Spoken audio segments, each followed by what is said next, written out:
Salut à tous et à toutes, c'est Lou Manoëville. Aujourd'hui on se retrouve pour une vidéo un peu spéciale, une critique-analyse sur Attack on Titan. Et oui, avant comme vous avez pu le voir, je faisais des critiques-analyses sur One Piece. Mais je continuerai toujours à faire des critiques-analyses sur One Piece. Mais en plus viendra des critiques-analyses sur Attack on Titan et sur My Hero Academia. Alors cette vidéo, ce sera une critique-analyse sur le premier et le deuxième épisode de la saison 3 d'Attack on Titan. On va tout d'abord commencer par parler un peu du générique. Alors un générique fortement critiqué, car cet opening est complètement différent des trois premiers openings. On a plutôt ici une ambiance calme, douce, qui va sûrement un peu refléter la saison numéro 3. Tandis que dans les trois premiers openings, on a plutôt une ambiance, vous voyez, d'homme contre titan, une ambiance de lutte, de rage, de vaincre ces titans. Cet opening, donc comme je l'ai dit, c'est plutôt une ambiance douce qui fait rappeler un peu le passé des personnages. Et bien sûr, donc, les gens n'ont pas trouvé que c'était vraiment attirant et impressionnant comme les trois premiers openings. De mon point de vue, je pense qu'il faut attendre un peu le déroulement de la saison 3 pour peut-être un peu comprendre cet opening. Alors on va commencer par parler du but du bataillon d'exploration. Alors le but du bataillon d'exploration, c'est tout simplement de reconquérir Shiganshina, l'endroit, le district où se trouve la maison d'Eren pour découvrir la vérité sur les titans. Et Eren devra utiliser la technique de la pétrification. On ne sait même pas s'il possède cette technique. Surtout qu'après avoir vu déjà les expériences que Hanzi lui fait dans le début de la saison 3, Eren ne semble pas encore totalement disposé à utiliser son pouvoir de titan et devrait un peu mieux s'y habituer. Alors la saison commence déjà fort où on voit un conflit entre le bataillon d'exploration et les brigades spéciales. Alors les brigades spéciales en veulent surtout au bataillon d'exploration car ils pensent que ce que fait le bataillon d'exploration ne sert à rien. Ça n'a jamais servi à rien pour l'humanité, pour eux. Alors que c'est tout le contraire, le bataillon d'exploration essaye de se démener, de se battre pour essayer de percer la vérité sur les titans et de pouvoir les empêcher d'arriver et de foutre la merde dans les cités derrière le mur. D'ailleurs, les brigades spéciales interdisent le bataillon d'exploration de pouvoir justement refaire des explorations en dehors des murs.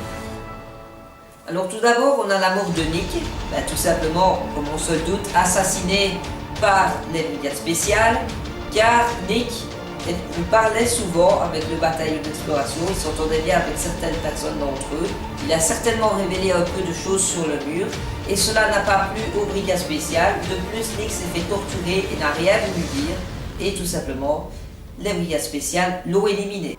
Alors l'autre objectif du bataillon d'exploration, c'est de cacher Eren et Krista des brigades spéciales. Les brigades spéciales, donc comme vous l'avez compris, leur objectif c'est de récupérer Eren et Krista. Krista, elle, tout simplement, elle en sait sur les murs et tout ça, donc les brigades spéciales veulent la récupérer.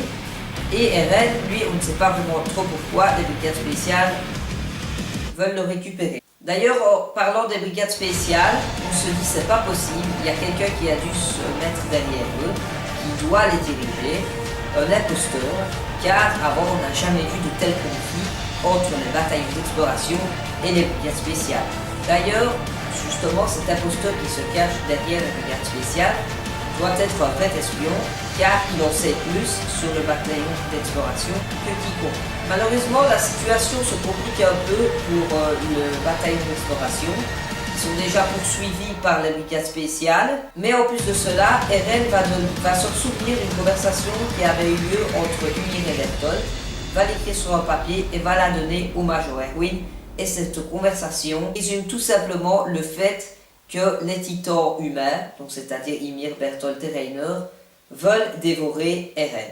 Alors ensuite, on voit que le roi est en train de manigancer avec cet intrus, donc qui dirige les brigades spéciales, alors que un roi doit assurer le bien pour tout le pays, pour tout le monde, que ce soit pour le bataillon d'exploration, la garnison, les brigades spéciales ou alors les gens qui vivent dans les murs. Alors bien sûr, les brigades spéciales ne sont pas restées les bras croisés, ils sont directement intervenus Pendant que le bataillon d'exploration était en ville en essayant de trouver un moyen un peu d'enquêter et de s'enfuir, les brigades spéciales, eux, ont déjà commencé leur opération, ont vite repéré les bataillons d'exploration et ont enlevé Eren et Krista. Et non, ils n'ont pas enlevé Eren et Krista tout d'abord, ils ont enlevé Armin et Jean. Tout simplement, Jean avait un peu l'apparence d'Eren quand il met ses cheveux correctement et tout ça. Et on a pu voir un peu quelque chose de marrant où on a vu tout simplement Armin, où on a attaché les cheveux et tout ça qui ressemblait fortement à Krista. Ben oui, on peut voir qu'Armin il a un peu un air efféminé et tout ça, et il peut bien imiter la voix féminine. Mais heureusement pour Armin et Jean, ils arrivent à s'en sortir indemnes grâce à Mikasa qui les sort de là. Ensuite, la situation se complique. Levi va se battre avec l'imposteur. Et oui, on connaît enfin l'identité de cet imposteur qui s'appelle Kenny. Quelqu'un avec un chapeau de cow-boy et qui a l'air assez fort au niveau des revolvers. D'ailleurs, il possède une bande qui n'utilise que le revolver, donc le pistolet. Et Levi semble connaître cette personne. Cette personne l'aurait même formé quand il était plus jeune. De plus, Levi connaît la tactique de combat de Kenny. Donc ça veut dire que Kenny a quand même bien appris à Levi au niveau de la façon de se battre et tout ça. D'ailleurs, on peut encore voir la force de Levi à travers tout ce qui s'est passé, où il y avait genre 3-4 personnes sur lui et qu'il a quand même réussi à les battre, malgré qu'il tirait avec des pistolets. C'est très très compliqué, mais Levi a un très bon maniement de l'équipement tridimensionnel, et pour lui, cela a éprouvé un peu de difficulté, mais il s'en est sorti sans problème. Alors malheureusement, ce carnage en ville va se terminer par la capture d'Eren et Krista. Ils vont quand même se faire capturer sur la charrette. Mais Levi va négocier avec Rivos. Donc Rivos, si vous vous souvenez bien, c'est celui dans la saison 1 qui voulait passer avant les gens pendant qu'il y avait l'attaque des titans, pour faire passer sa marchandise avant les gens et que Mikasa a stoppé.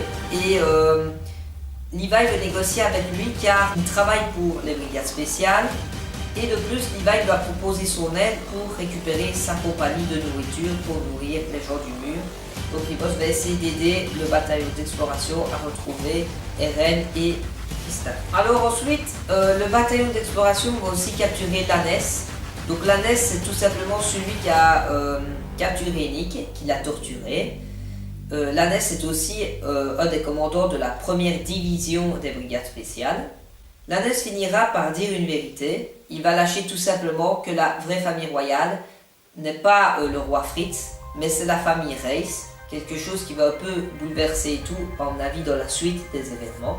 Alors ensuite, tout simplement, on verra que Rivos va se faire tuer. Son fils l'a balancé tout simplement au chef des brigades spéciales, qui est Kenny. Kenny va donc tuer Rivos, ce qui va empêcher que Levi soit au courant. À la fin de l'épisode, on voit que Krista est amenée chez son père ainsi que Eren.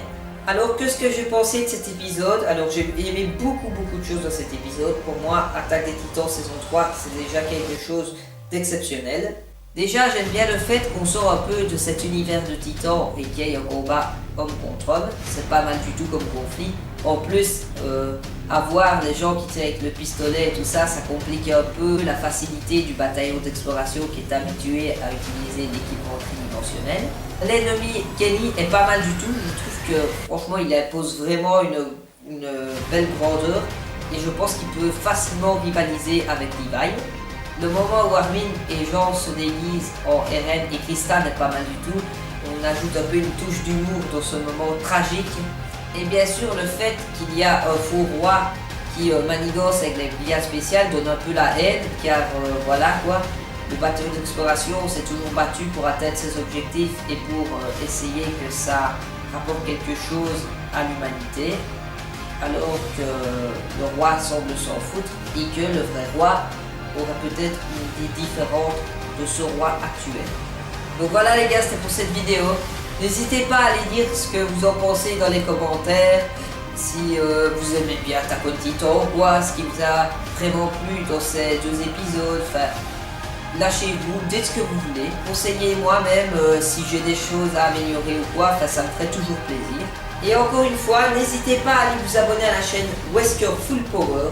où je suis avec mes potes Monsieur Tchétché et Canouguer 33, ainsi qu'à leur chaîne YouTube.